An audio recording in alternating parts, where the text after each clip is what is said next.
Hi అండి, welcome to my channel. ఈరోజైతే మన కిచెన్లోని పచ్చిరొయ్యల మసాలా కూర అండి. చిన్న రొయ్యలు ఉంటాయి కదండి, ఆ చిన్న రొయ్యలతోటి మసాలా కూర ఎలా తయారు చేయాలో చూద్దామండి. ఇది ఫస్ట్ టైం చేసినా బాగుంటుంది, చాలా బాగా కుదురుతుందండి. అసలు ఏమాత్రం ఎప్పుడు చేయలేదు నాన్ వెజ్ కర్రీస్ అన్న వాళ్ళు కూడా పర్ఫెక్ట్గా చేయగలరు. ఏమాత్రం స్వీట్గా ఉంటాయి కదండి రొయ్యలు, అలా లేకుండా చాలా కమ్మగా ఉండే ఈ రొయ్యల కోసం మీడియం సైజువి 4-5 ఉల్లిపాయలు తీసుకోవాలండి. ఇలా ముక్కలు కట్ చేసుకోవాలి. కట్ చేసుకున్న తర్వాత మనం ఒక వెల్లుల్లిపాయని మొత్తం రెబ్బలన్నీ ఒలుచుకోవాలి. అలాగే 2 ఇంచుల అల్లం ముక్క, వీటన్నిటిని అల్లము వెల్లుల్లి ఉల్లిపాయలు వేసి మిక్సీలోని ఆనియన్ పేస్ట్ రెడీ చేసి పక్కన పెట్టుకోవాలి. ఇప్పుడు ప్యాన్ పెట్టుకొని ప్యాన్ హీట్ అయిన తర్వాత మనం మార్కెట్ నుండి తెచ్చుకున్న తర్వాత రొయ్యలు శుభ్రం చేసుకొని అవి ఈ ప్యాన్లో వేయాలండి. ఉప్పు నీళ్ళతోటి కడిగి శుభ్రంగా రొయ్యలు నీసు వాసన లేకుండా అలా ప్యాన్లో వేసి మంట మీడియంలో పెట్టి 1-2 నిమిషాలు కలిపితే రొయ్యల్లో నుంచి వాటర్ వస్తుందండి. ఇలా రొయ్యల్లో నుంచి వాటర్ వస్తే వాటర్ తీసేయాలండి. ముందు రొయ్యలు సెపరేట్ చేసుకోండి, వేరే ప్లేట్లోకి తీసేసుకోండి.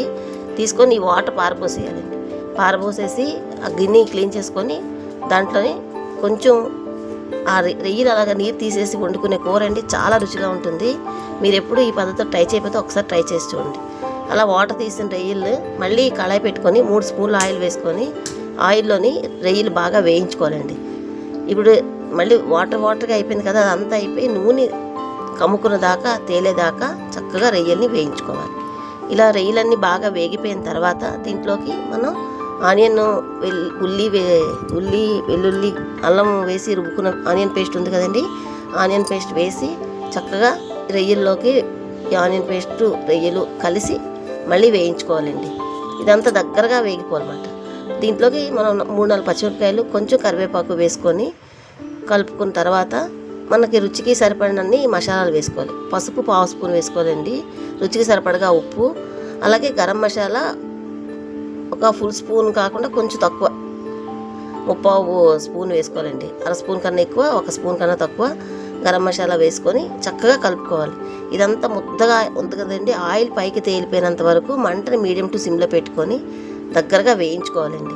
చూస్తున్నారు కదా, అలా వేగుతూ ఉంటే ఆయిల్ ఎలాగా రిలీజ్ అయిపోతుందో అలా రిలీజ్ అయిపోయిన దాకా వేయించుకోవాలి. ఈలోగా మనం చిన్నవి ఎర్రగా పండినవి 2 టమాటాలు కట్ చేసుకొని మిక్సీలో వేసి పేస్ట్ చేసుకుందాం. చూసారా, మొత్తం ఆయిల్ అంతా పైకి కమ్మేసింది కదండి, పైకి తేలిపోతుంది కదా. ఇప్పుడు ఈ స్టేజ్లోని కారానికి సరిపడినంత, మనం ఎంత కారం తినాలో అంత కారం, 1 స్పూన్ నిండా కారం పడుతుందండి. రొయ్యల కూర కొంచెం స్వీట్గా ఉంటుంది కదా, కారము మసాలా కొంచెం ఎక్కువ ఉంటేనే బాగుంటాయి. అలా 1 స్పూన్ కారం వేసుకొని పచ్చిదనం పోయిన తర్వాత 1 నిమిషం వేయించుకున్న తర్వాత మనం ఈ మిక్సీ పట్టుకున్నాం కదండి టమాటా ప్యూరీ, అది వేసుకొని కూరలోని ఈ టమాటా ప్యూరీ అంతా కలిసేటట్టుగా కలుపుకోవాలండి. ఇలా అంతా కలుపుకొని ఈ టమాటా కూడా చక్కగా వేగిపోయి నూనె ఇలా పైకి రిలీజ్ అయిపోద్దండి. ఇలా దగ్గరగా వేగాలి. అలా వేగిన తర్వాత మనం శుభ్రంగా కలుపుకున్నాం కదా, ఇది చూసారా నూనె ఎలా బయటికి వదిలేసిందో అలా వదిలేయాలన్నమాట. అంతవరకు వేయించుకోవాలి. కంటిన్యూస్గా మధ్యలో కలుపుకుంటూ 5-6 నిమిషాలు వేయించుకోవాలండి. అప్పుడే మనకి కూర మంచి రుచి వస్తుందన్నమాట. అలా వేగిపోయిన తర్వాత కొద్దిగా ఒక టీ గ్లాస్ ఉంటుంది కదా, చిన్న గ్లాసులు వాటర్ పోసుకొని అంతా బాగా కలిపి మళ్ళీ ఒక 2-3 పచ్చిమిరపకాయలు, కొంచెం కరివేపాకు, అలాగే మీకు కొత్తిమీర ఫ్లేవర్ ఇష్టమైతే ఈ స్టేజ్లోని కొత్తిమీర కూడా వేసి మంచిగా కలుపుకున్న తర్వాత మూత పెట్టేయండి. మూత పెట్టేసి ఒక 5-6 నిమిషాలు ఉడికితే దగ్గరగా అయిపోద్ది. మళ్ళీ తీసి ఒక్కసారి కలుపుకోండి.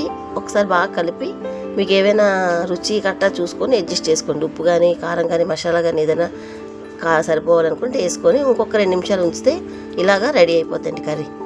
సూపర్గా ఉంటుందండి. కొంచెం వడ్డించుకున్నా చాలా ఎక్కువ అన్నం కలుస్తుందండి. ఇంకా రైస్లోకి అయితే చాలా పర్ఫెక్ట్గా ఉంటుందండి. మీరు ఎప్పుడు ఈ విధంగా ట్రై చేయకపోతే ఒకసారి ట్రై చేసి చూడండి.